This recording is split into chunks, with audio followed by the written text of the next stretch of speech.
আসসালামু আলাইকুম। একজন ব্যক্তির কী পরিমাণ পানি পান করা উচিত তা বিভিন্ন ফ্যাক্টরের জন্য ব্যক্তিভেদে ভিন্ন হয়। সাধারণভাবে বলা যায় পূর্ণবয়স্ক নারী পুরুষের প্রতিদিন 2 থেকে 3 লিটার পানি পান করা উচিত।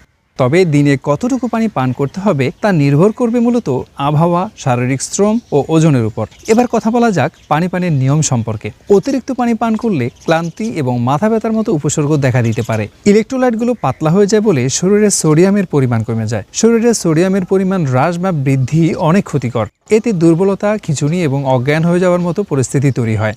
অনেক সময় শরীর অতিরিক্ত পানি ধরে রাখে, যা ওজন বাড়ায়। খাবারের প্রায় 30 মিনিট আগে পানি পান করার অভ্যাস একটি কার্যকরী কৌশল। তরমুজ, টমেটো এবং শশার মতো রসালো ফল শুধু হাইড্রেটেডই রাখে না, শরীরকে মূল্যবান পুষ্টি সরবরাহ করে। এক নিঃশ্বাসে পানি খাবেন না, ধীরে ধীরে পানি খাওয়া বেশ ভালো।